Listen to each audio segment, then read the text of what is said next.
I just want to shoot a quick video on the Human Torch because I've been playing him ever since he's been released, and I've noticed some things that a lot of players who are new to Human Torch are not picking up on. So I'm going to go through some tips.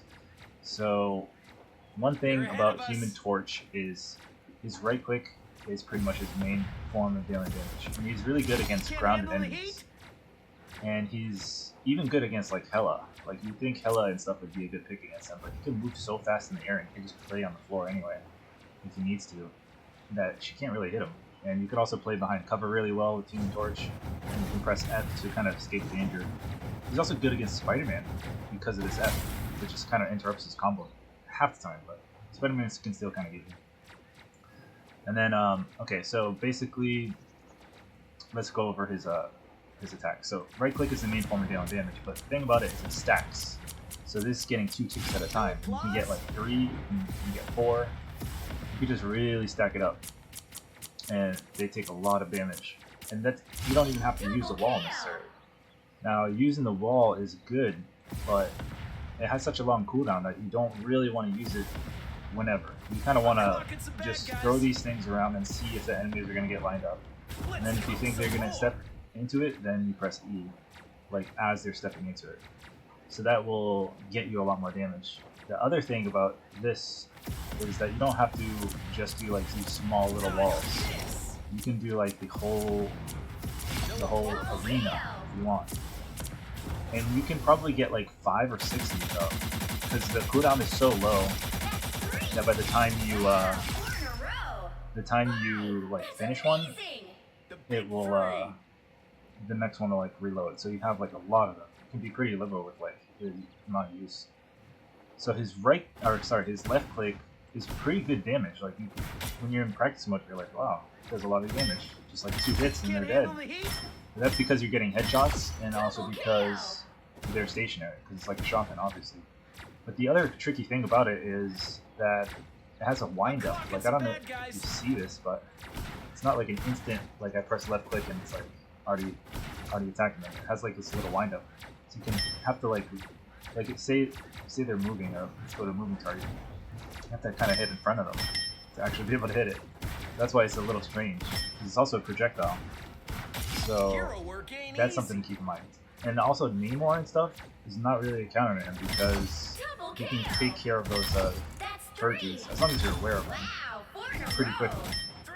So I don't really know what a counter to him is. I honestly think it's like Iron Man or something like that, but I mean, you can play well enough to kind of walk around Iron Man. He's really hard to like track down because he can move so quickly.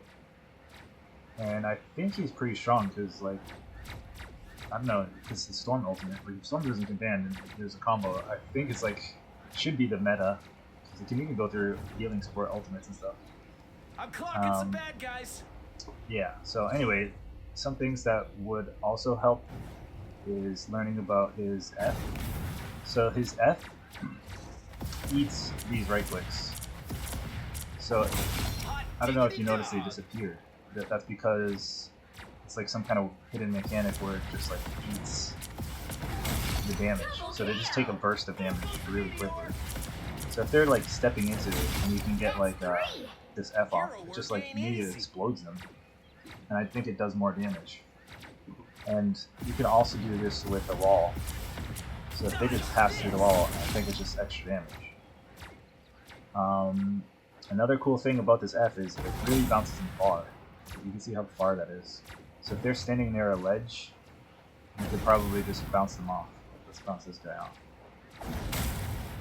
And then they fall to their death. And if they don't fall to their death, you can follow it up pretty quickly. Like say you push Rocket into the death spot, and he's going to have to use his 2, maybe 1 boost, and then you can just kind of follow him up.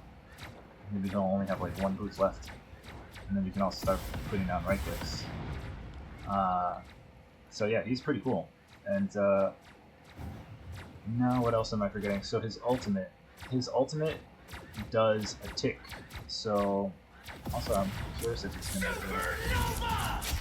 yeah, so they take everything's been taking damage just by me pressing Q. Let me show you.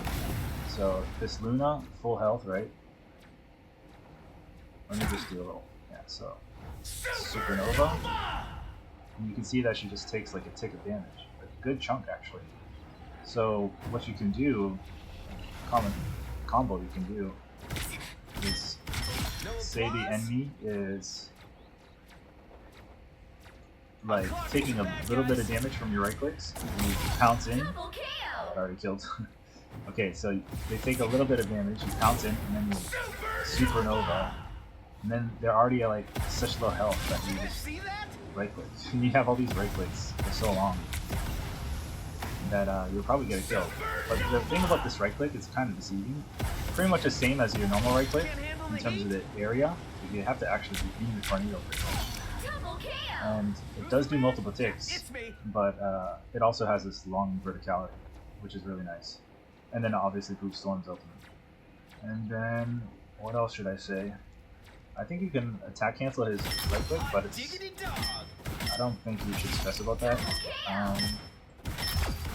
Honestly, you could probably just hold the right click down. I think that does a good thing. I've heard people say something about attack cancel, but you shouldn't need to worry about that.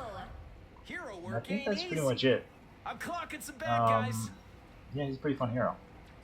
Oh, another thing is like you can do different like walls at different locations.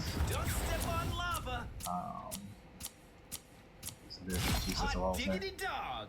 And then yeah, other than that, he can't really hide behind cover when you run around because he has these like flames that surround him. So in order to avoid that, you have to like really play behind cover to be like hidden, or you have to go like, or you have to not run for a while, or like not do any action, because otherwise those things expand. And I think that's pretty much it. Hopefully that helps a lot of you guys play him. He's a really fun hero, and yeah, enjoy playing him. Alright, peace.